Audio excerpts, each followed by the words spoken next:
The greatest form of slavery is to fear your own mind, inspired by Kierkegaard.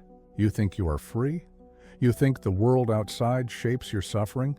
But your real cage has always been inside you, not in the silence, but in what silence forces you to face. This video is not a comfort. It is a mirror, a slow, cold walk into the 5 places where you lose yourself without even noticing. Let us begin. The fear of inner silence. You avoid silence because silence has no mercy. It strips away your distractions, your noise, your excuses, your borrowed identities. When the world around you stops, the world inside you wakes up. And that is what you really fear, not the quiet, but the questions rising from the quiet. Who am I? What do I want? Why do I feel empty? Why do I keep running? Young people today drown in screens because it is easier to stare at the lives of others than to listen to the life that is dying inside them. Silence is not dangerous, it is honest, and honesty is what your mind has forgotten how to survive. The emotional dependence on the gaze of others. You don't want attention, you want permission to exist. The internet didn't create your need for approval, it just made it endless. Every like is a little hit of "you're allowed to stay."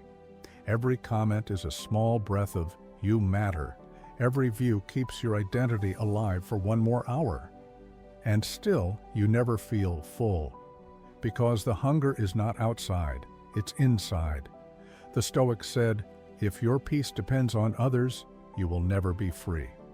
But today, your peace depends on strangers who don't know your name, your pain, or the weight you carry when the screen goes dark. You built a life around being seen because you forgot how to see yourself. And the emptier you feel, the more you feed the machine that empties you.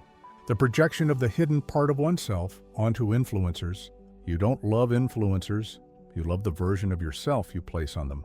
You don't hate influencers. You hate the parts of yourself you buried and now see reflected in their faces. When someone online rises too high, your insecurity whispers. When they fall too hard, your secret satisfaction rises, and you call this opinion. But it is not opinion, it is confession. You project everything you don't want to feel. Your envy, your frustration, your loneliness, your forgotten dreams, your hidden anger. Influencers become screens for your inner shadows, not enemies, not heroes, just mirrors you refuse to recognize. You attack them because it is safer than attacking your own reflection. The escape from who you really are through digital addiction.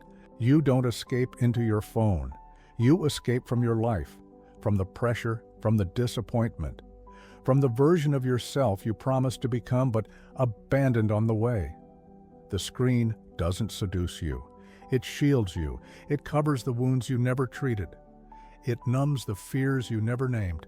It turns your pain into background noise, soft enough to ignore, loud enough to keep you hooked. Every scroll is a small surrender, a quiet way of saying, I'm not ready to deal with me. And you hide behind the glow because the world inside you feels too heavy to carry without it. But the truth is simple. You don't lose yourself all at once.